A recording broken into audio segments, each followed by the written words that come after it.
นยิ่งใหญ่ช่วยเป็นแรงใจให้ความเมตตา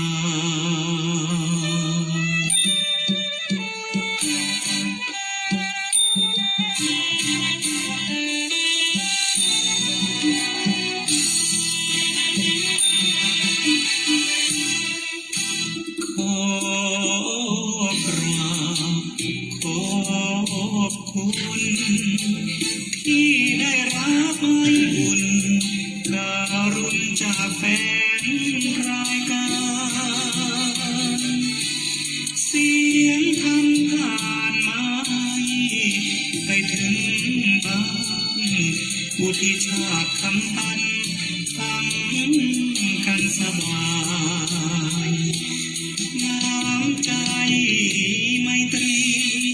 อยากทำทั่วทีทุกทีปราณีหลั่งไหลผมขอฝากน้ำวุฒิชาติเอาไว้ช่วยเป็นแรงใจ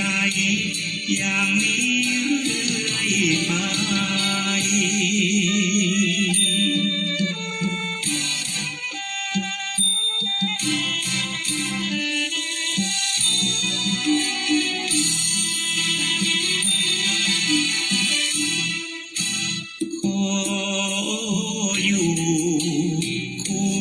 แฟนทำหากคำพูดไหนเกินกล้ำโปรดให้อภัยเพราะคุณผู้ฟังเท่านั้นยิ่งใหญ่ช่วยเป็นแรงใจให้ความเมตตาขอองค์เทวาสถิตฟากฟ้ายิ่งใหญ่คุ้มไทยให้ท่านเถิดนาขอจงเชื่อใจวุฒิชาติเลยว่าตราบชั่วชีวาไม่ลืมญาติธรรม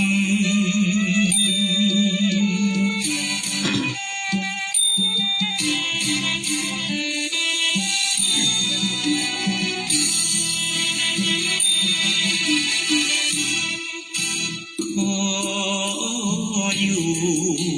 คู่แฟนทำหากคำพูดไหนเกินกล้ำโปรดให้อภัยเพราะคุณผู้ฟังเท่านั้นยิ่งใหญ่ให้กำลังใจและความเมตตาขอองค์เทวาสถิตฟากฟ้ายิ่งใหญ่คงไทยให้ท่านเถิดนาขอจงเชื่อใจไว้เถิดว่าตราบชั่วชีวาไม่ลืมพระคุณ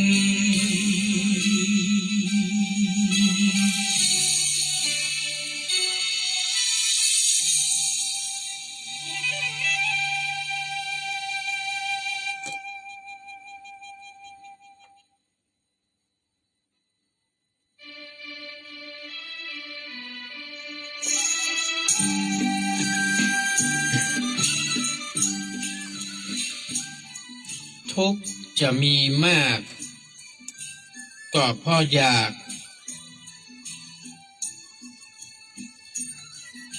ทุกข์จะมีก็เพราะอยากทุกข์จะมากก็เพราะยึดทุกข์จะยืดก็เพราะพลอยทุกข์จะน้อยก็เพราะลดทุกข์จะหมดก็เพราะละขอความสุขสวัสดีจงบังเกิดมีแก่ท่านผู้ฟังแฟนรายการ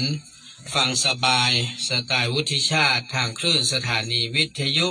ท้องถิ่นจังหวัดเชียงใหม่คลื่นพระพุทธศาสนาและจริยธรรม FM 96.0 เมกะเฮิรตซ์อุปถัมภ์โดยมูลนิธิพระบรมธาตุเจ้าดอยสุเทพมีพระเดชพระคุณหลวงพ่อพระธรรมเสนาบดี เจ้าอาวาดวัดพระบรมธาตุดอยสุเทพ เจ้าคณะภาคเจ็ดเมตตาให้การอุปถัมภ์รายการทุกรายการทางคลื่นสถานีวิทยุ FM 96 ขอบพระคุณท่านผู้อำนวยการคณะกรรมการบริหาร เจ้าหน้าที่ควบคุมห้องส่ง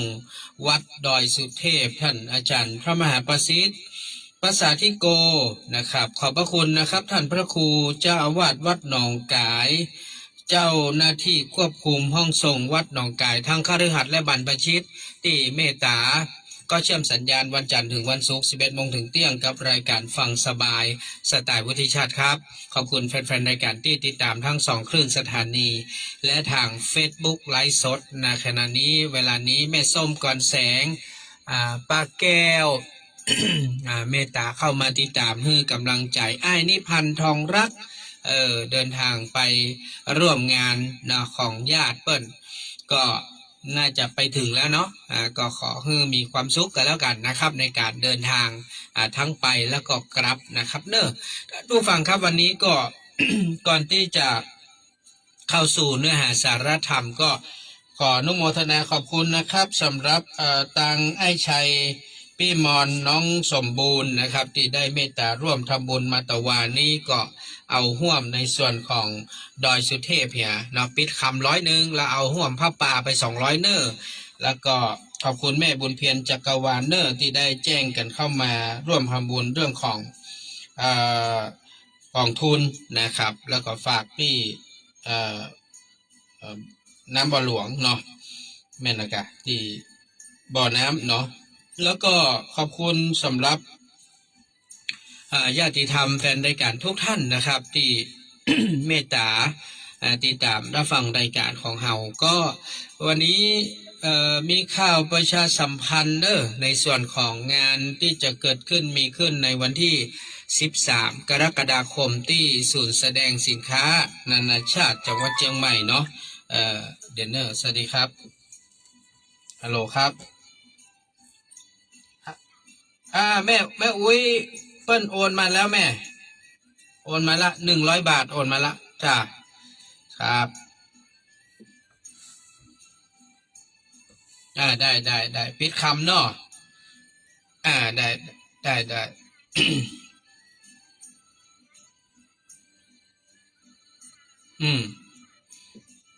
ครับ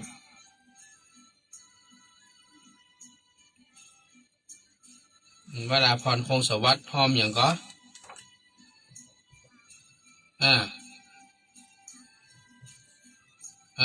หอมอย่างก็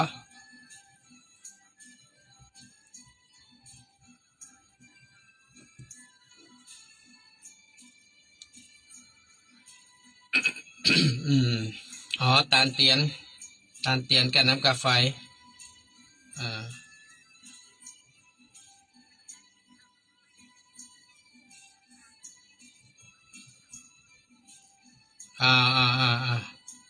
ครับ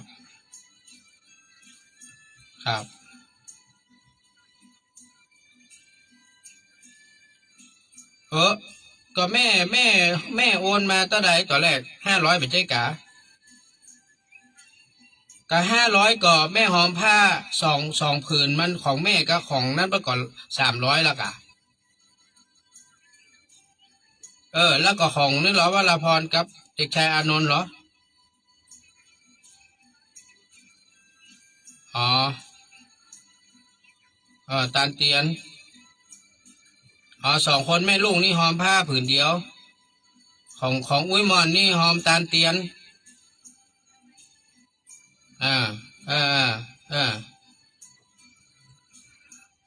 โอเคครับได้สาธุเนอจ้าอนุโมทนาอุ้ยมอนจันคำเนอก็เปิ้นตาลเตียนนะ200แล้วก็ฝากทำบุญผ้าป่าบูรณะน้ำบ่อเนาะก็150แล้วก็ของวราพรคงสวัสดิ์กับเด็กชายอานนท์นะก็ได้ร่วมบุญมาแหม150ตานผ้าแล้วก็อุ้ยหมอนฝากทำบุญที่บนดอยนะครับปิดคำเนาะเพิ่มเติมนะอุ้ยหมอนจันคำแสงบุญพร้อมด้วยลูกหลานเนาะก็หอมบุญบนดอยแหม100 บาทนะครับ ก็อนุโมทนาเด้อตอนนี้กำลังรวบรวมปัจจัยก็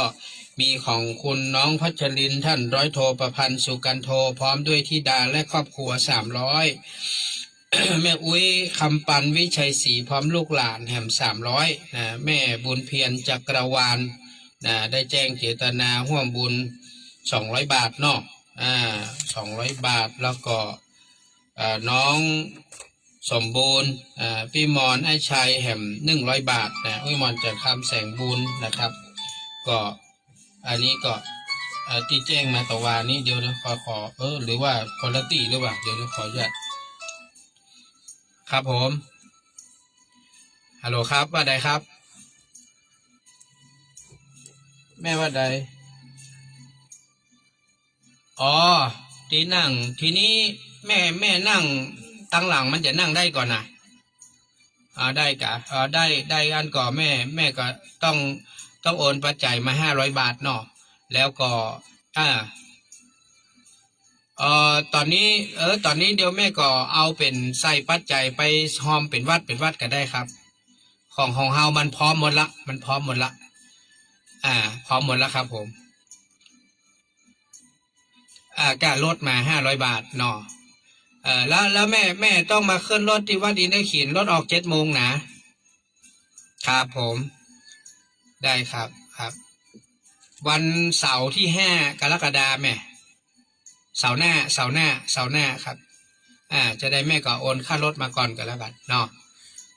ได้ครับขอบคุณครับแม่ขอบคุณนะครับคุณแม่ลืมชื่อแม่ละ ไปประเดี๋ยวเนี่ยไปประเดี๋ยวนี่หญิงอันเนี่ยเดี๋ยวเนี่ยอย่างก็แม่อย่างก็เนี่ยลืมแล้วฮะนี่เนี่ยลืมเนี่ยสมองเนี่ยมันคิดไปตั้งหน้าแล้วมันลืมตั้งหลังท่านผู้ฟังก็ขอบคุณคุณแม่เดี๋ยวพ่อจะโอนการรถมาเดี๋ยวจะหูละนะเดี๋ยวลืมชื่อกัน ลืมชื่อแม่แท้ๆเลยนะมันช็อตปุ๊บเดียวหายไปเลยนะแม่บุญเพียรจักรวาลนี้แจ้งมาแห่งกรรมเนอะว่าทำบุญพระป่าก็ว่าทำบุญที่ปิดคำบนดอยอันนี้พี่น่าจะงงแล้วเนี่ยเนาะอาจจะเป็นทำบุญพระป่าหรือว่าปิดคำจะได้แจ้งมาแห่งกรรมนะครับเด้อแล้วก็โอนมาแล้วก็แจ้งตัวเนาะมันเป็นอ่านมาโจทย์เอาไว้หมายเอาไว้ขอบคุณนะป้าคุณป้าขันแก้วเนาะป้าขันแก้วพรมจริงพร้อมครอบครัวเนาะก็เมตตาร่วมบุญปิดคำบนดอยเนาะปิดคำไม่ใช่ปิดคำพระธาตุนะปิดคำพระพุทธรูปเนอะ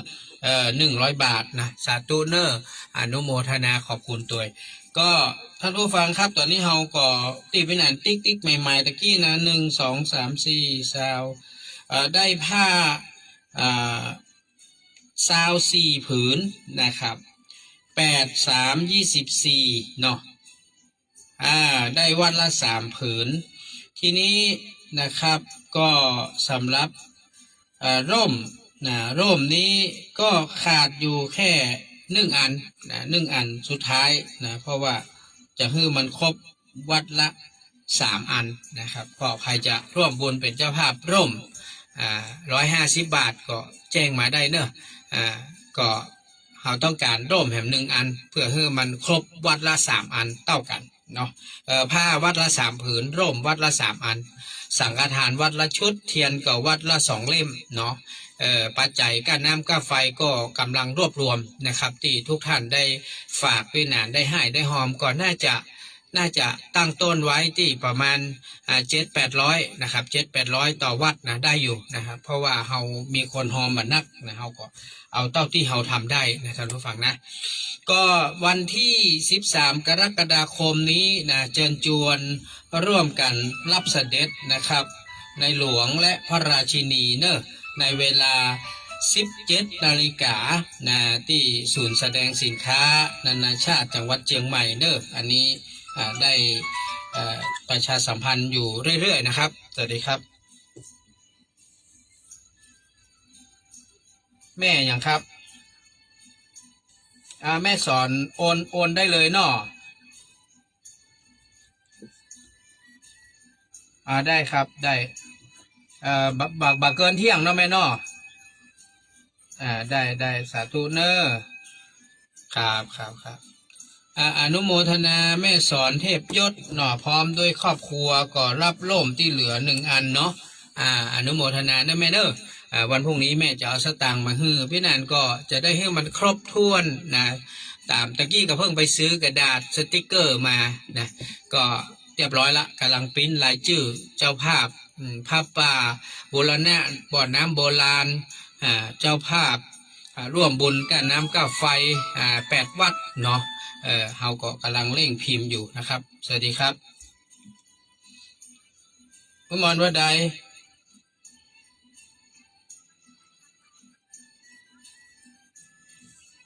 อ๋อเดือนหน้าเนี่ยกะเดือนหน้าเนี่ย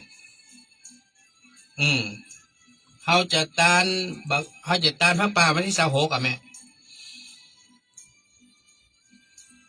26เดือนหน้าแม่อืม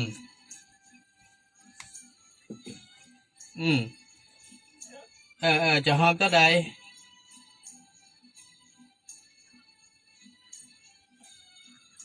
ได้เดี๋ยวลงมาฮื้อก่อนเนาะ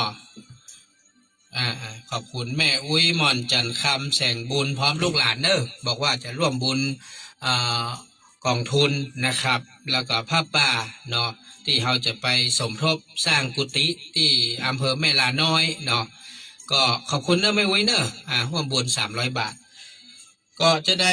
แม่บุญเพียรจักรวาลก็แจ้งกับเนอะถ้าได้โอนตังแล้วก็แจ้งแล้วก็แจ้งตัวว่าทำบุญอะไรอย่างนะเพราะพี่นันมาแน่ใจเพราะเราแต่ว่านี่มันจดไว้200ที่1กับ101ที่1ก็บอกว่าจะทำที่ไหนนะฮะ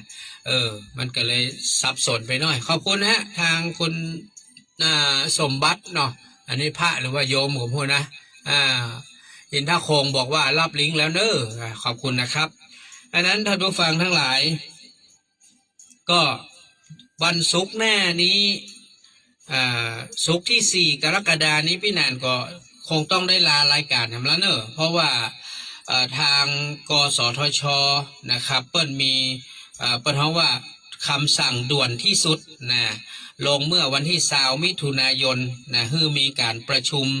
ชี้แจงเรื่องของการดำเนินการเปลี่ยนผ่านการทดลองออกอากาศนะฮะไปสู่การอนุญาตการประกอบกิจการวิทยุกระจายเสียง4 ภาคซึ่งทางกสทชกรุงเทพนี้เปิดมีคำสั่งด่วนมานะทางสถานีวิทยุบอกว่าจะเป็นสาธารณะชุมชนธุรกิจนะซึ่งเป็นพวกสถานีวิทยุทดลองออกอากาศเนี่ยซึ่งเปิดจะออกใบใบอนุญาตนะใบอนุญาตนี้ก็มีระยะเวลาหลายปีเนอะที่เปิ้นว่าไว้นะก็หลายปีอยู่ทีนี้ก็เลยจะมีการประชุมด่วนที่ตรงเชียงใหม่เฮานี้เป็นที่แรกนะครับเป็นที่แรกในวันที่4 กรกฎาคมซึ่งตรงกับวันศุกร์หน้านี่แหละนะพี่นันก็เลยได้มอบหมายให้ท่านพระมหาจันทร์ได้ไปดำเนินรายการแทนที่ดอยสุเทพเนาะฉะนั้นก็ขอลาสถานีขึ้นเครือข่ายหนองกายด้วยเนอะลาเหมือนเดิมเพราะว่าไม่สามารถที่จะออกอากาศได้เนื่องจากพี่นันต้องไปเข้าประชุมตั้งแต่8 โมงครึ่งนะต้องไปลงทะเบียนตั้งแต่8 โมงครึ่งจนกว่าจะประชุมเสร็จสิ้นนะก็ได้รับมอบหมายจากคณะกรรมการจากท่านผอ.นะได้มอบหมายให้พี่นันวุฒิชาติเป็นตัวแทนสถานีวิทยุขึ้น96ตัวแทนของมูลนิธินะที่ดูแลสถานีวิทยุไปประชุมแทนเพื่อไปรับฟังนโยบายคำสั่งต่างๆของทางกสทช.กรุงเทพนะครับอันนี้ก็ขอแจ้งขอบคุณนะฮะทางขึ้นหนองกายว่ารับทราบครับขอบคุณนะครับครับ Facebook ของพี่นันไม่มีการถ่ายทอดนะครับฉะนั้นท่านต้องเอาธรรมะอื่นแทนเนาะในช่วงของศุกร์หน้าที่4 กรกฎานะครับอันนี้พี่นันต้องบอกไว้ก่อนเพราะว่าเดี๋ยวเปิ้ลบ่เข้าใจนะเดี๋ยวจะงงกันเนาะท่านผู้ฟังครับวันนี้ก็อู้จะเรื่องของธรรมะครับท่านผู้ฟังธรรมะง่ายๆสไตล์พี่นันที่จะเล่าและอธิบายให้ฟังแบบคร่าวๆนะฮะฟังแล้วเราก็ลองคิดตัวกันแล้วกันว่ามันจะถูกหรือบ่ถูกมันจะตรงหรือบ่ตรงยกตัวอย่างที่เปิ้ลบอกว่าทุกจะมีก็เพราะอยากคือ พูดถึงเรื่องความอยากนี่โอ้ช่วงที่ผ่านมาเนาะมีคนที่แบบขยากอย่างโอ้ขยากผลไม้ไว้น่ะผลไม้ที่คนขยากมากๆก็คือทุเรียนนะซึ่งตอนที่มันมาใหม่ๆนะแพงมากกิโลเป็น200 กว่าบาทกิโลละ200 กว่าบาทแล้วท่านเห็นเปลือกทุเรียนไหมเห็นหนามเห็นเปลือกมันไหมมันหนามากลูกนึงเนี่ยผมเคยซื้อนะตัดใจซื้อนะ500 กว่าบาทคือเปิ้นจ้างเปิ้นจ้างน้ำหนักท่านผู้ฟังจ้างแล้วก็ขอให้เปิ้นแกะออกมานะแกะออกมาเป็นภูนะเอามาใส่ไว้นะในกล่องเนี่ยนะปรากฏว่าท่านผู้ฟังก็จาก5 กิโลเนี่ยมันออกมาแล้วมันเหลือ3 โลป่าย เหลือ3 กิโลป่ายนะเนี่ยนะท่านผู้ฟังนะท่านลองคิดดูนะจาก5 กิโลนะเหลือ3 โลป่ายหายไปเท่าไหร่ครับหายไปเกือบ2 กิโล เอาซื้ออย่างเขาซื้อเปลือกมัน ถ้าเอาไปแกะคนเดียวได้ไหมได้ก่ะมันก็แกะตุ๊กแกะยากแล้วมันก็ได้เหมือนกันนั่นแหละเขาดีบ่ดีเขาแกะบ่จ้างมันจะเละจะแล้วแฮมนะเขาฮื้อร้านมันแกะอย่างน้อยเขาก็บ่ต้องมาเจ็บมือเนาะเพราะมันคิดเขาไปแปลงแล้วเขาคือมันแกะให้เลยใส่แพ็คให้เรียบร้อยพร้อมกินนี่นะอันนี้เขาความอยากมาจากทุเรียนมีอย่างเงาะนี่เงาะมาอย่างเงาะมาใหม่ๆโบโร40 กว่าบาทนะฮะลองกองก็มาก่อนหน้าละแบบเท่าใดละไอ้มังคุดเนี่ยมังคุดมาทำละเพื่อกินทุเรียนต้องกินมังคุดของฮ้อนกูกับของเย็น นะแล้วมันมีมังคุดยังไงก็กินทุเรียนเสร็จก็กินน้ำเย็นตัวเนาะของฮ้อนกูกับของเย็นหรอ เนี่ยความอยากกินนั่นกินนี่อยากไปกินตีตามร้านอาหารจะมีหรอบางคนนี่นะเดือนหนึ่งนะพี่นันโอ้ยทำงาน30 วันกว่าเงินเดือนจะออกต้นเดือนนี่ขอกินของแป้งๆสักหน่อยเถอะไปกินไหนโอ้ไปกินตามร้านอาหารจะไปกินอยางชาบูกาจะไปกินอาหารเกาหลีญี่ปุ่นอาหารไทยอาหารฝรั่งไปเถอะกินให้อิ่มกินให้เต็มที่เพราะเดือนหนึ่งได้กินเตื้อเดียวเต็มที่เลยเท่าใดนะปานหนึ่งไปไหนปานหนึ่งเนี่ยถึง2 ถึง 3 คนพ่อแม่ลูกขอกินเถอะปานหนึ่งเต็มที่เลยเดือนหนึ่งนะกินครั้งหนึ่งกินเถอะถ้ารู้ฟังมันอยากกินไม่เหี้ยกินให้มันแล้วกินให้มันหายยากแล้วหลังจากนั้นก็ใช้ชีวิตตามยถากรรมเพราะว่าเงินมันหายเงินมันหายเพราะความอยากนี่แหละอยากกินทุเรียน1 ลูกพี่นาย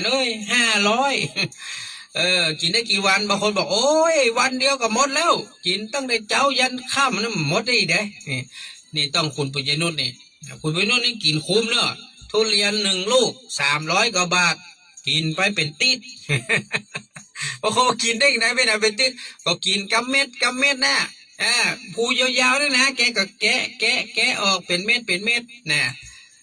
แกกินไปได้เป็นติดคุ้มกะ300 ป่ายนี่แกกินคุ้มแกกินหลายวันเพราะแกมักแต่ผมก็มาได้ของเขากินนิดกินน้อยได้กินนักได้ก็ไม่นะเปิ่นมักนะเห็นไหมก็เดือนหนึ่งขอได้ใจสตางค์เห็นสัก500สนองความอยากของเราก็ยังดีนะผมว่าดีกว่าเอาไปใช้อย่างอื่นที่มันได้เป็นประโยชน์การกินนี่มันก็เป็นการทำให้ชีวิตคนเฮามันรู้สึกว่ามันดีใจมันดีใจว่าเดือนทั้งเดือนกินอดอยากกินลำบากขนาดพี่นั้นขอต้นเดือนนะขอกินของดีๆลำแป้งๆสักหน่อยเถอะอย่างน้อยก็บ่ฮู้ชีวิตคนเฮาเนาะมันเนี่ยมันนอนได้จะไปวันนี้วันพุธบ่ฮู้เนี่ยถ้ามันมองทิ้งไปเหียมีสตางค์เป็นหมื่นเป็นแสนก็กินบ่ได้นะ เอาไปตานให้กินสุมาเนอะตานก็ให้ทุกเจ้ากินแทนเนาะส่วนที่เฮาได้รับก็คืออานิสงส์ที่ไปถวายตานเนาะเอาไปแจกให้อีป่ออีแม่เอาไปแจกคนนั้นคนนี้เฮาก็ได้อานิสงส์ได้ผลบุญที่เปิ้นเอาไปมอบไปให้ส่วนคนที่ตายมันได้กินได้กินของมันนี่นะมันกินมาได้มันเจ้าของกินผีลูกของกินคนนะฉะนั้นทุกอย่างนะตอนที่เขากินได้กินไปเหียนะอยากก็จัดการไปเถอะแต่ว่าถ้าความอยากมันมากจนเกินไปเช่นโอ้ย ต้นเดือนก็กินทุเรียนไปเป็นลูกกลางเดือนก็ขยักทุเรียนหาเมาะปลายเดือนก็จะเอาทุเรียนหาเมาะอีน่ะสมมุตินะโอ้แกน400 5003แกนเท่าไหร่บานปลายโอ้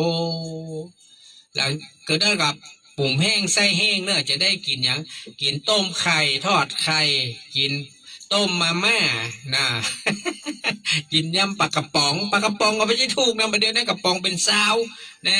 ใครกินปลาป๋องเนี่ยไม่ใช่ว่ามันถูกนะไข่แกนเท่าไหร่แกน4 บาทนะแกน4 บาทเนอะไข่นะแกนเดียวอิ่มไหมไม่อิ่มนะไข่ต้มแกนเดียวไม่อิ่มครับ2 แกนทอดไข่ต้อง3 แกนเนี่ยไข่เจียวไข่ทอดโอ้มันก็ใจเงินทั้งนั้นแหละท่านผู้ฟังแล้วคนเฮาเนี่ยยอมกับเบียดกระเสียนเพราะอย่างก็เพราะความอยากบางคนโอ้อยากได้รถอยากได้นั่นอยากได้นี่อยากได้โทรศัพท์มันความอยากเนี่ยมันตึ้มมาปอนะเปิ้นว่านะเปิ้นบอกว่าความอยากหรือตัณหานี้มันเอาไปถมทะเลนี่นะมันแบบปอเนอะจะเอาอย่างไปถมทะเลให้มันเต็มโดยเฉพาะความอยากเนี่ยเปิ้นว่าตัณหาความทะยานอยากเนี่ยมันมีมากนะทุกอย่างมันมากเลยนักจนเฮาบ่สามารถจะไปคาดคะเนได้ว่าความอยากของคนเฮามันมีมากมายขนาดไหนทั้งที่ทะเลเนี่ยมันเป็นแม่น้ำที่กว้างใหญ่ไพศาลเพราะมันมีแม่น้ำเล็กแม่น้ำน้อยมารวมกันเนาะมันกลายเป็นทะเลกลายเป็นมหาสมุทรแต่มันก็บ่ได้มากกว่าตัณหาหรือความทะยานอยากของคนเห็นไหมคนเฮาเนี่ยมีความอยากมากจริงๆนะมากบ่มากก็กระทั่งแกว่าเฮาต้องเวียนว่ายตายเกิดก็เพราะความอยากนี่แหละท่านผู้ฟังอยากเกิดเนาะอยากเป็นคนรวยอยากจะมียศทรัพย์อยากจะมีนั่นมีนี่อยากจะเป็นคนมีหุ่นห่างหน้าตาดีงามหรือคนอยากนะวันเดี๋ยวนี้นะถ้าลองดูแหละหลายคนเปิ้นว่าติดสัญญกรรมเสพติดสัญญกรรมศัลยกรรมเลยนะเดี๋ยวไปทำจมูกก็เดี๋ยวไปทำตาสองจันก็เดี๋ยวไปทำปากมันหมางแงมก็เดี๋ยวก็ไปเสริมคางเนาะก็เดี๋ยวก็ไปโบท็อกซ์เนาะก็เดี๋ยวก็ไปดึงตรงนั้นร้อยไหมตรงนี้เนาะไอ้ความอยากเนี่ยอันนี้เพราะว่าอย่างนี่ความอยากในเรื่องของรูปร่างหน้าตาคือบ่พอใจที่พ่อแม่ฮื้อมา พ่อแม่ฮื้อมาเบ้ามันหมังแงมเบ้ามันมาดีมันบิดมันเบี้ยวมันหมังแงมดังก็มาดูมีเนี่ยเนาะตรงนั้นใหญ่ตรงนี้น้อยโอ้ไปเสริมตรงนั้นเสริมตรงนี้อันนี้เพราะว่าติดเพราะว่าเสพติดศัลยกรรมนะคือไม่ใช่เอาแค่งามคือเอาจนงามที่สุดแน่เฮาอย่างอี้เนาะจะเอาหน้าดาราไทยอย่างปอไปเอาดาราเกาหลีดาราญี่ปุ่นมาเป็นเบ้าอย่างผมเคยเห็นนะเปิ้นเอามาโพสนะมันมีแม่หญิงคนหนึ่งเนาะสตางค์ก็ไม่ใช่มีหรอกแกก็พยายามหาใช้เวลาหาเงินนะเปิ้นว่านะหาเงินมาเป็น30 ปีนะความตั้งใจของแกคืออยากจะทำศัลยกรรมทีนี้สมัยตะก่อนนี่เมื่อแกมีเงินเหมือนนักแกก็คิดแต่ว่าเอาดาราไทยนี่แหละเอาไหสุมาเนอะอ้ำพัชราภา แต่คนอ้ำนี่จะเป็นหน้าเบ้าที่หลายคนขยักได้มากนะตอนนี้ก็มีดารารุ่นใหม่นะเกิดขึ้นโอ้หน้าคนนั้นหน้าคนนี้อยากได้เบ้าหน้าเดี๋ยวนี้ดาราไทยมีเนอะเป็นเบ้าหน้าที่คนอยากจะได้ทั้งหน้าทั้งจมูกทั้งปากทั้งโอ้คือเพอร์เฟกต์สมบูรณ์เพอร์เฟกต์ที่คนอยากจะได้เบ้านี้มากเป็นดาราใหม่นะดาราใหม่ที่กำลังดังแล้วมันแบบคนมันไม่ได้ดูหน้าตัวเก่าอันนี้แบบโอ้เบาละจะเอาอินเตอร์นะเอาดาราต่างประเทศอีกหรอเอาไปให้คุณหมอ คุณหมอดูคุณหมอที่คลินิกดูโอ้หน้าตานี่มันห่างกันลิบลับเลยนะอันนี้หน้าเบอะหน้าบานอันนี้เปิ้นหน้านิดหน่อยเรียวยาวแล้วจะเนี่ยจะใดให้หน้ามันเรียวยาวแบบเปิ้นเนี่ยมันจะต้องมีการตัดกรามดู ตัดกรามเนอะตัดกรามเสริมตรงนั้นทำตรงนี้ทำเสร็จศัลยกรรมออกมาผ่าตรงผ่าตัด 2 รอบ 3 รอบนะทีนี้พอมันได้มานะมันก็บ่ได้เหมือนนะแต่มันก็คล้ายๆบ่ได้นะคล้ายๆแต่ต้องดูหุ่นด้วยเนอะเอาแน่น้อยเดียวหุ่นบ่เล่นนะมันเพราะว่ามันใช้เวลาเนาะกินใช้เวลาเก็บเงินเก็บทองก็กินใจไปร่างกายก็เมื่อก่อนนี่มันหุ่นดีกะสมัยก่อนนะอายุ30นี่มันยังหุ่นดีอยู่หรอพอ40-50หุ่นเบ้อไปเหียเนี่ยเหมือนยังก่อนอ่ะพี่นานวุฒิชาติสมัยแล้วก็เนี่ยตอนเป็นวัยรุ่นเนี่ยน้ำหนัก45 กิโลอ่ะท่านผู้ฟังเจียวก็สูงสูง158น้ำหนัก45 กิโลนะสมัยเป็นเกณฑ์ทหารนะสมัยเกณฑ์ทหารนะ158น้ำหนักประมาณ49 กิโลประมาณเนี้ยนะ49 โลปัจจุบันนี้น้ำหนัก70 โล อายุ50 ต้นน้ำหนัก70 โลมาได้ยังไงท่านผู้ฟังมาได้ยังมันตัวอายุมาอายุเฮานักเนาะการเผาผลาญมันก็น้อยลงแย่ลงมันก็เลยทำเฮาตุ้ยขึ้นอันนี้เป็นเรื่องธรรมดาฉะนั้นถ้าความอยากเนี่ยเพิ่นบอกว่าทุกข์มันนักเพราะมีความอยากโน่นอยากนี่อยากมีอยากได้ทั้งหลายนะไอ้ความอยากนี่แหละมันเป็นตัวที่ทำให้เราเวียนว่ายบ่ฮู้จักจบจักเสี่ยงเพิ่นว่านะอยากได้นั่นอยากได้นี่อยากเป็นนั่นอยากเป็นนี่ไอ้ความอยากนี่แหละมันเป็นตัวก็เกิดการเวียนว่ายนะบ่จบบ่เสี่ยงทุกข์จะมากเพราะยึดนี่ถ้าเฮายึดอะไรอย่างก็แล้วแต่เพิ่นว่าทุกข์นะมันจะติดตามตัวมาเหมือนกับเพิ่นว่ารักมากก็ทุกข์มากรักน้อยก็ทุกข์น้อยไม่รักก็ไม่ทุกข์คำว่ารักหรือบ่รักเนี่ยมันคือเฮาฮักในสิ่งใดก็แล้วแต่นะยิ่งเฮาฮักนักนะแล้วถ้ามันมาเป็นไปอย่างที่เฮามุ่งมา่ปรารถนาเฮาก็จะเกิดความทุกข์ไอ้ความยึดนี่นะยึดมั่นถือมั่นนี่ยึดในผัวในเมียในพ่อแม่ลูกหลานพี่น้องยึดในยศศักดิ์ยึดในฐานะยึดในทุกสิ่งทุกอย่างแม้แต่ในร่างกายของตัวเก่าที่เรายึดมั่นถือมั่นทุกวันเนี้ยถามว่าที่สุดแล้วมันทำให้เกิดอย่างมันทำให้เกิดความทุกข์พอยึดนักมันก็ทุกข์นักยึดน้อยก็ทุกข์น้อยบ่ยึดก็บ่ทุกข์คนเราทุกวันนี้นะเหมือนอย่างที่เคยเล่ามันมีพระนะเปิ้นเล่านะไม่ใช่เป็นพระไทยนะเป็นพระต้องกว่ามหายานเป็นพระทางมหายานเปิ้นจับต้องไม่ยิงได้นะเป็นอย่างเปิ้นบัถือตรงนั้นปรากฏว่ามันมีแม่น้ำกว้างมากแล้วมีพระนะเปิ้นมา2 ตนเนาะเปิ้นมา2 ตนเตียวด้วยกันมาเห็นแม่ยิงคนหนึ่งมันอยู่กลางน้ำแม่ยิงคนนี้ก็จะข้ามน้ำเหมือนกันทีนี้มันแบบแป้น้ำนะเปิ้นตัวน้อยแม่ยิงนี่ก็จะไหลไปด้วยน้ำพระองค์หนึ่งเปิ้นตัวใหญ่เนาะเปิ้นก็เลยเข้าไปจับแม่ยิงคนนั้นไว้แล้วเปิ้นก็ช่วยอุ้มขึ้นมาแล้วเปิ้นก็เตียวข้ามน้ำไปพระแหมตนนึงก็เตียวด้วยก้นมาเกิดอยู่ตลอดว่ายังมาเป็นเฮาเนาะได้อุ้มแม่ยิงคนนี้สงสัยถ้าจะเป็นคนที่เนื้อตัวถ้าจะหอมเนาะดูหน้าตาสวยสดงดงามยังมาเป็นเฮาเนาะอีนะแล้วก็เกิดไปถึงว่าถ้าเฮาเอาแม่ยิงคนนี้ข้ามไปฝั่งปุ้นแล้วเฮาก็จะถามไทยว่าชื่อเรียงเสียงไหนน้ำชื่อเสียงเรียงน้ำจะถามว่าบ้านอยู่ที่ไหนมีแฟนหรือยังมีสามีหรือยังพ่อแม่มีอยู่ก็เขาจะลาสิกขาเขาจะไปขอละอย่างนี้นะเกิดไปแถวไหนเบาปุ้นพอข้ามไปถึงฝั่งน้ำปุ๊บพระองค์นั้นองค์ที่อุ้มไม่ยิงนั้นลงก็ยกไม่ยิงนั้นวางล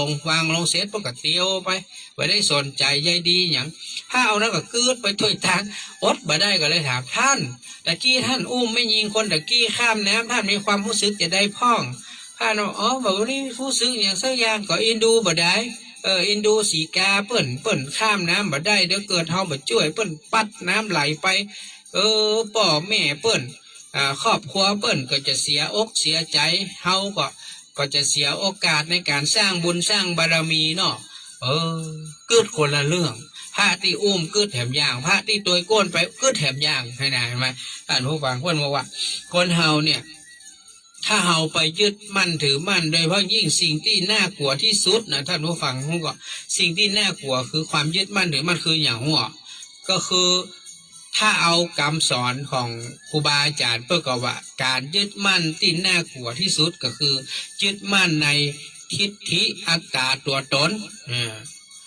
ทิฏฐินี่ที่มันเป็นมิจฉาทิฏฐินะเป็นทิฏฐิเป็นความเห็นที่มันถูกต้องนะความเห็นที่มันนอกศีลนอกธรรมนั่นแหละนะแล้วก็อัตตาตัวตนก็คือตัวเก่านะยึดมั่นในตัวเก่าโอ้ฉันนะมียศมีศักดิ์เนอะฉันร่ำฉันรวยนะฉันเป็นคนมีตาไม่เนี่ยมีตาในสังคมเนอะนี่นะโอ้มันยึดมั่นถือมั่นนะเรื่องเหล่านี้เป็นเรื่องที่น่ากลัวมากถ้าเฮาบัลละความยึดมั่นถือมั่นทิฏฐิมานะอัตตาตัวตนนี่มันจะลำบากมากเฮาจะอยู่ที่ไหนก็ลำบากท่านผู้ฟังนะจะอยู่กับไผก็ลำบากชีวิตของเฮานี่นะประการต่อมาเปิ้นบอกว่าทุกข์จะยืดก็เพราะพลอยนะคำว่าพลอยในที่นี้คืออย่างท่านพอมาเจ้เพชรพลอยนะ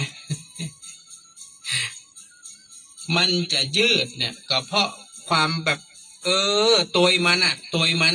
นมันเป็นจะได้ก็ตัวมันตัวมันไปนี่แหละเนี่ยมันก็คือเอามันว่าเนาะอย่ามันจะปาไป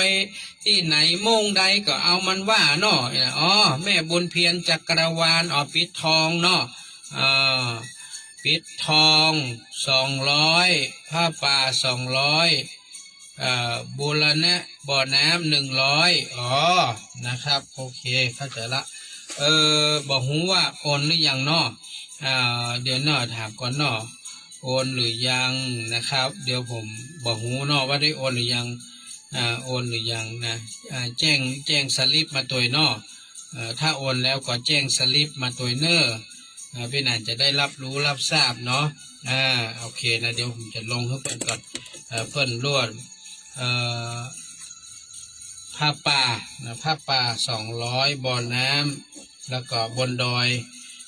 อย200เนาะโอเคเดี๋ยวเพื่อนแจ้งสลิปเข้ามาเนาะท่านผู้ฟังครับการห่อหมกกับมันมันว่าจะอีกเอาอย่างเงี้ยมันไปอย่างนั้นกับไปอย่างนั้นปล่อยใจปล่อยจิตปล่อยใจไปตัวของตามที่ความอยากความยึดหรือกิเลสของเฮามันจะปาไปมันจะปาไปซ้ายปาไปขวาไปทางไหนจะขึ้นเขาลงห้วยก็ไปโดยมันเนี่ย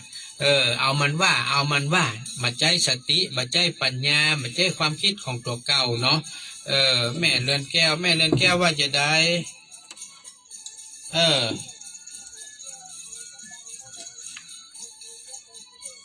เท่าใดวันมานั้นเนาะสาธุเนอะ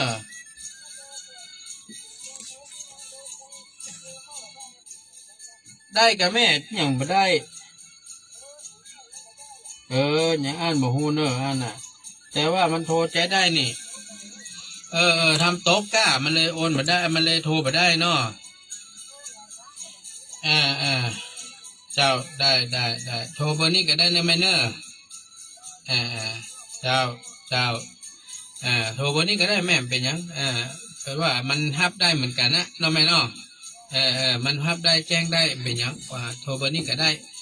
อนุโมทนาเนอแม่เรือนแก้วเลิศล่าพร้อมลูกหลานร่วมบุญปิดคำบนดอยแห่ม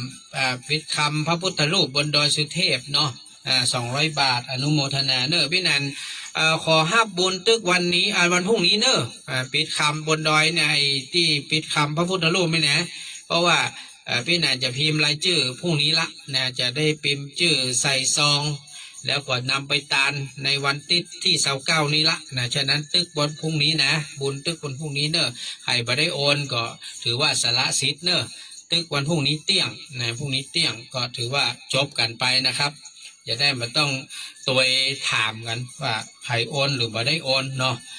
ท่านผู้ฟังครับมาอู้จากันต่อนะว่าถ้าหากว่าทุกข์มันจะน้อยลงก็เพราะเฮาลดทุกข์จะหมดก็เพราะละ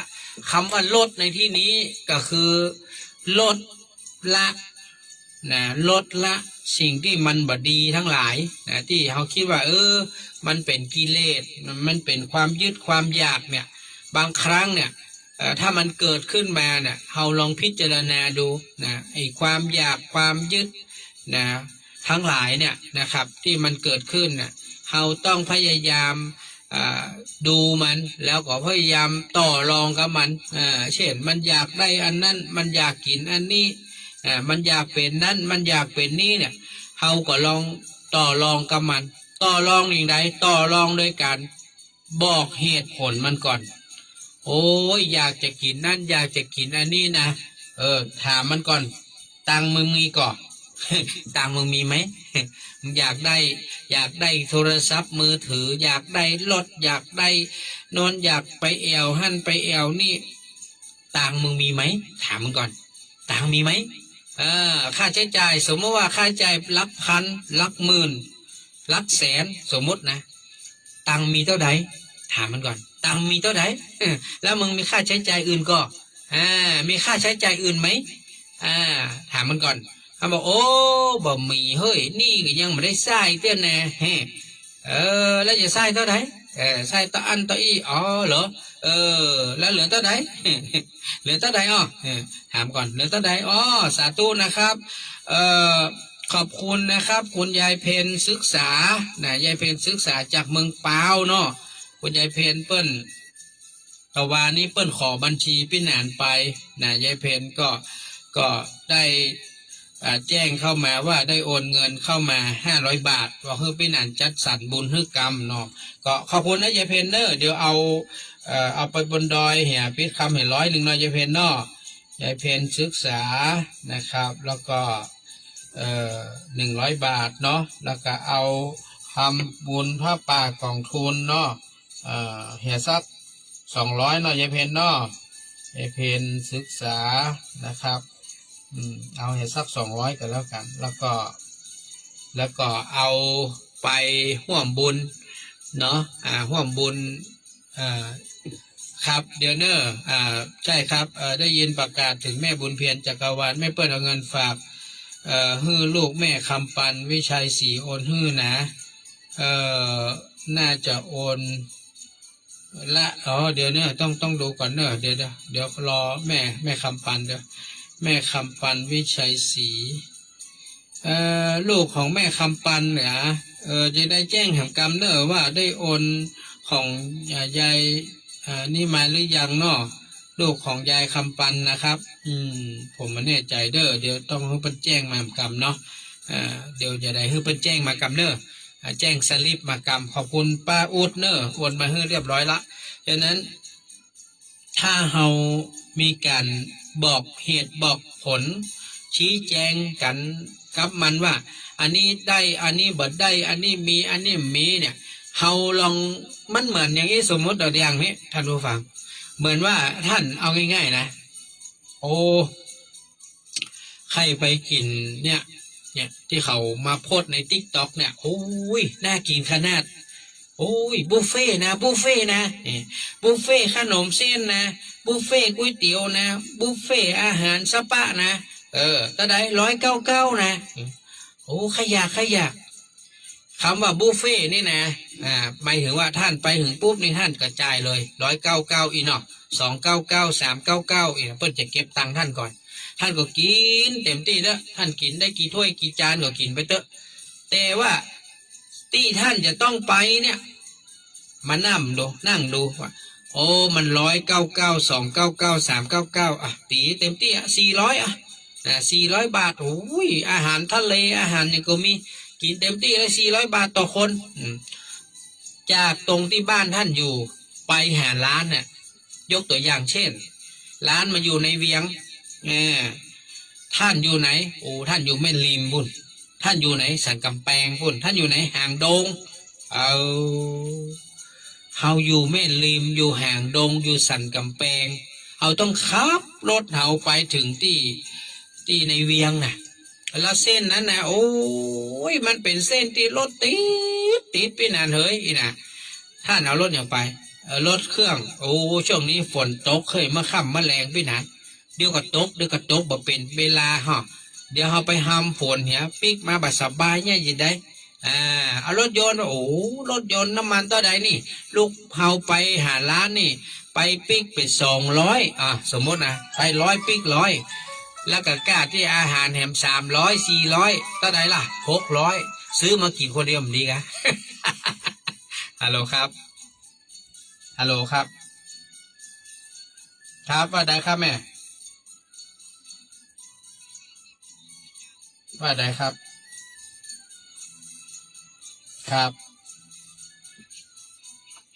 อ๋อครับเดี๋ยวให้เขาโอนเนาะแม่เนาะครับแม่สาธุครับแม่ได้ครับขอบคุณครับอนุโมทนาบุญกับแม่นายนิรุบลธีระบดีนะครับแม่นายอำเภอเนาะได้เมตตาร่วมบุญผ้าป่ากล่องทุน200 บาทร่วมบุญปิดคำ100เนาะแม่นายเนาะอนุโมทนาขอบคุณแม่นายนั่งเนอะนะที่ได้แจ้งเข้ามาประเดี๋ยวเนี่ยนะครับพี่นานก็ขออนุโมทนากับแม่นายด้วยนะครับเดี๋ยวเนอะตั้งแต่ที่คุณยายลูกหลานคุณยายคำปันกะเดี๋ยวเนอะขอให้เพิ่นแจ้งมาแหมกรรมเนอะนะว่าได้โอนหรือยังเนาะก็ให้แจ้งมากรรมนะครับว่าได้โอนหรือยังเนาะของคุณยายเนี่ยนะครับของคุณยายบุญเพียรจักรวาลเนาะ500 บาทนี่นะถ้าได้โอนแล้วก็แจ้งพี่นานกรรมนะครับดังนั้นเราลองคิดนะไล่ดูไล่ไปไล่มาเนี่ยมันก็จะก้อยโลดความอยากลงอยากจะมีเงินร่ำรวยโอ้ยหิหาจะได้จะร่ำจะรวยเหมือนเปิ้ลนี่นะโอ้โทนะเมินแน่นะกว่าจะร่ำจะรวยก็เท่าตายพอดีอีนะเอาก็ไม่ต้องไปมีความอยากให้มันมากมายเอาแค่มันกุ้มกินกุ้มใจเนาะเอาละนะแล้วก็มันก็ไม่ต้องไปข้ามเขตัวเก่าผมเคยเจอมีคนหนึ่งโอ้เจ้าบ่เจ้าท่านผู้ฟังปุ้นไปขายอาหารที่ข้างถนนนะริมถนนตามฟุตบาทท่านเคยเห็นก็เวลาเจ้าเปิ้นจะย่างหมูย่างจิ้นมีข้าวนึ่งมีน้ำพริกมีอย่างเนี้ยเนาะแล้วเปิ้นก็จะไปขายอยู่ข้างทางเนี่ยนะโอ้ขายบางวันก็ขายดีบางวันก็ขายบ่ดีไอ้ที่มันขายบ่ดีอย่างมันเจอฝนตกเมื่อเจ้าท่านผู้ฟังคนก็บ่แวะสวัสดีครับครับครับอ๋อจ้าสาธุแม่ขอบคุณเด้อจ้าสาธุครับขอบคุณแม่นายนิรุมนธีรบดีพร้อมลูกหลานเด้อโอนเงินมาให้เรียบร้อยแล้วแม่เข้ามาเรียบร้อย300 บาทนะแม่เนาะจากพร้อมเพย์นะครับก็ร่วมบุญกองทุนผ้าป่า200 บาทแล้วก็ร่วมบุญปิดคำ100ผ้าป่านั้นเราจะตานวันที่26 กรกฎาคมที่วัดอินทขีนเท่านี้นะครับวันที่มีนานมีปฏิบัติธรรมนี่แหละก็บ่ายโมงถึง4 โมงนะก็จะมีปฏิบัติธรรมปีที่12ก็เริ่มตั้งแต่บ่ายโมงถึงประมาณ3 โมงบ่าย4 โมงก็จะเริ่ม12 กรกฎานี่ละนะ12นะ12แล้วก็19แล้วก็26นี่นะจะมีปฏิบัติธรรมประมาณ10 กว่าครั้งนะครับ10 กว่าเสาเนี่ยประมาณ11 12 เสานะครับก่อนจะถึงออกพรรษานะครับเขาก็จะมีปฏิบัติธรรมแบบนี้นะครับเพื่อให้โอกาสกับทุกท่านที่สนใจใครที่จะเมตตาสนับสนุนเป็นเบรกเนาะไม่ว่าจะเป็นกาแฟทีอินวันโอวันตินทีอินวันหรือว่าขนมน้ำดื่มนี่นะใครจะเป็นเจ้าภาพร่วมเลี้ยงผู้ปฏิบัติธรรมวันเสาร์ที่วัดอินทขินก็แจ้งพี่นันมาได้เนอะอาจจะให้จะหอมจะน้อยจะนักก็เป็นอย่างแล้วแต่ท่านจะเมตตาเพราะว่าอยากจะให้ทุกคนได้มีส่วนร่วมแม่เฮาบ่ได้มา ร่วมปฏิบัติแต่เฮาก็ได้ร่วมบุญกุศลด้วยกันนะครับอันนี้ก็ขอฝากวันที่29นี้ก็บ่ได้ลืมเนอะใครจะไปร่วมกิจกรรมที่วัดดอยสุเทพก็มีทั้งการเบิกเนตรพระพุทธรูปมีการทำบุญปิดคำพระพุทธรูปมีการ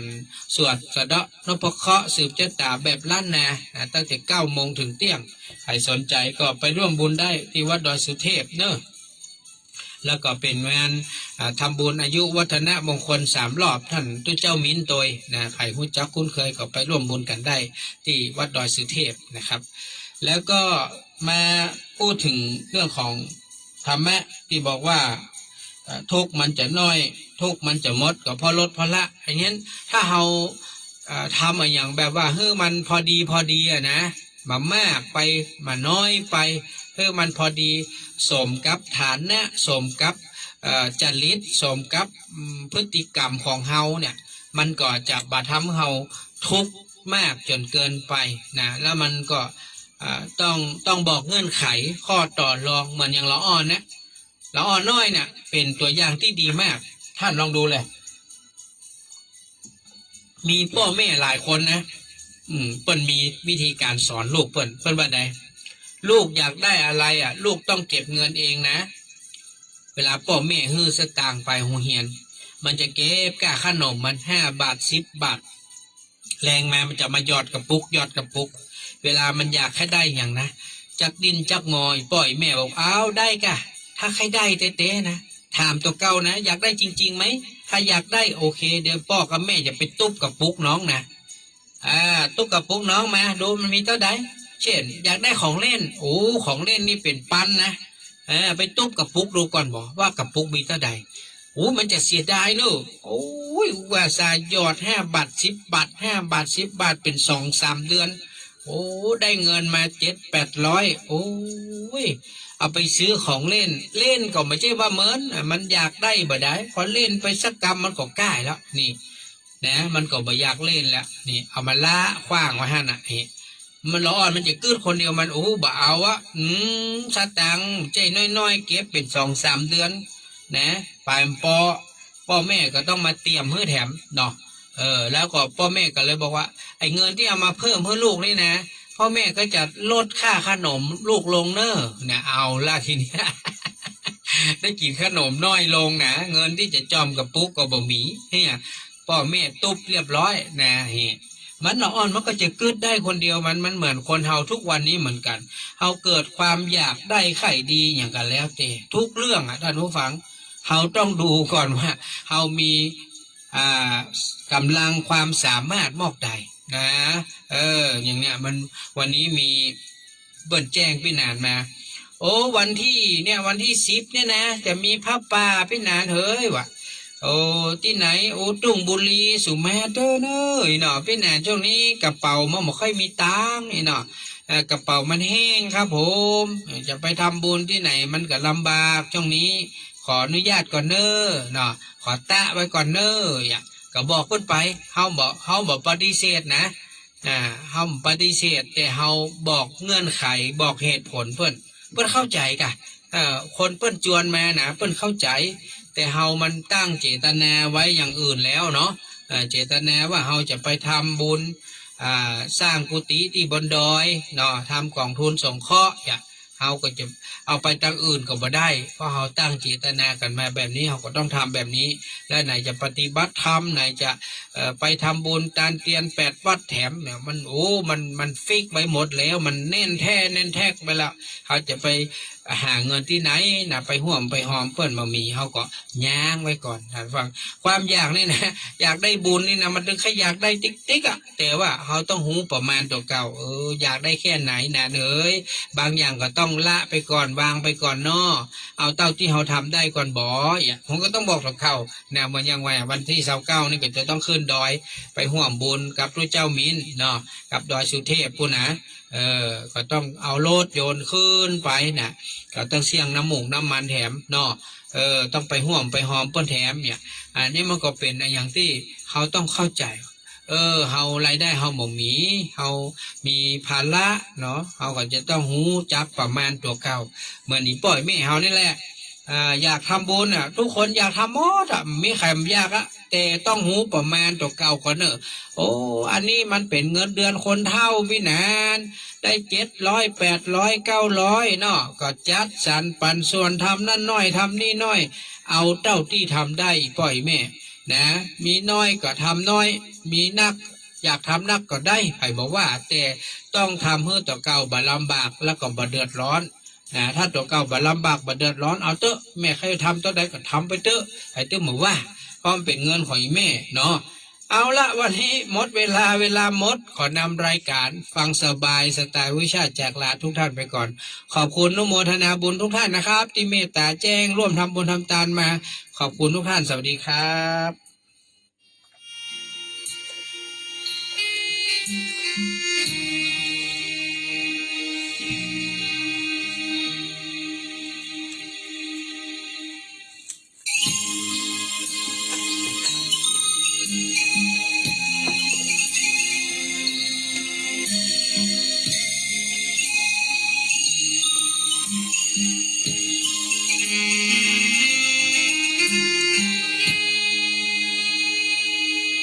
ที่จอดแต่คอยแม่สาวน้อยในตาสีโศกริมฝั่งน้ำเมืองพิษณุโลกโชคไม่ช่วยคนสวยไม่มาฝนตกพรำหนาวไอ้น้ำจากเหนือไหลบ่าแอบยิงศพผักตกชวาเสียงครุยปลิวมาจากลำน้ำยมสวรรค์คงสาบบาปคงซ้ำเพราะกรรมของพี่คอยน้องจนถึงตีสี่ไม่เห็นมีสาวในตาคมฝนตกจนซาเจ้าไม่มาช้ำเหลือจะคมน้ำตาข้าหลังน้ำยมหนาวฝนหนาวลมแต่ร่มท้องกว้างจะแงเกิดจะเงยคอยจะมอยมอ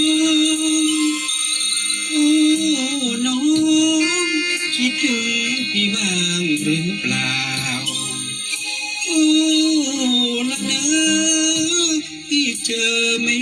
แต่เพียงเงาไม่อยากจะแบกรักเรากลับไปให้เขานินทาหลวงพ่อช่วยทีเถิดพ่อสีพุทธชินราชช่วยดลใจเป็นใหญ่สว่างส่งเมื่อเย็นมาเป็นควันตาหนาวเหน็บเจ็บใจคืนรอไปรักไม่ค่อยท่าอยากกูร้องให้ก้องโลกาให้เขารู้ว่าแก้วตาหลอกลวง